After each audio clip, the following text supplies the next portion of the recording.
প্রধান বৈশিষ্ট্যই হচ্ছে এটা আগাম জাত, অর্থাৎ বীজ রোপণের মোটামুটি 50 দিনের মধ্যে আপনি ফুল পেয়ে যাবে। আর এই জাতটা সারা দেশেই চাষ করা সম্ভব। বাংলাদেশের যে আবহাওয়া যতটুকু আমি জানি যে এটা কিন্তু সারা দেশেই চাষ করা সম্ভব, যে এটা সারা বছরই কিন্তু কম বেশি চাষ করা যায়।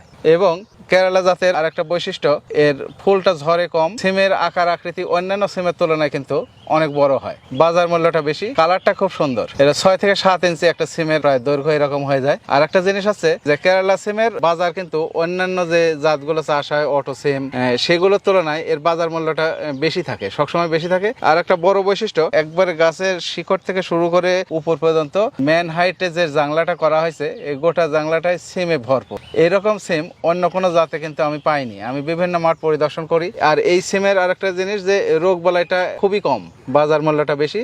এই সিমের চাষ করে কৃষক সফল হয়েছে। এবং এই আশরাফুল ভাইয়ের যে জমিটা আপনারা দেখতে পাচ্ছেন, এই জমির থেকে কিন্তু বীজও উৎপাদন হয়। এই বীজ সারা দেশে সে সাপ্লাই দেয় এবং তার বীজের কিন্তু একটা দারুণ কদর বাজারে সৃষ্টি হয়ে গেছে। যারা এই সিম চাষে আগ্রহী হবেন তারা কিন্তু বীজও এখান থেকে কালেকশন করতে পারবেন।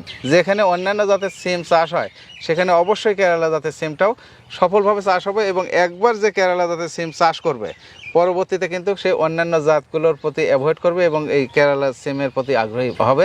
যে সিমের পাতা যদি অতিরিক্ত ঘন থাকে তাহলে কিন্তু সিমের ফল কম হবে, খাবারগুলো পাতাতেই খেয়ে যাবে।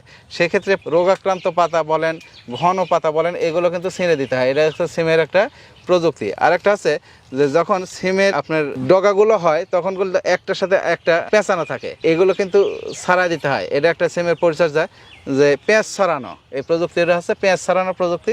পেঁচ ছড়া দিতে হবে, তাহলে গাছটা লম্বা হবে এবং প্রত্যেকটা গিটে গিটে ফুল আসবে এবং সেখান থেকে ফল হবে।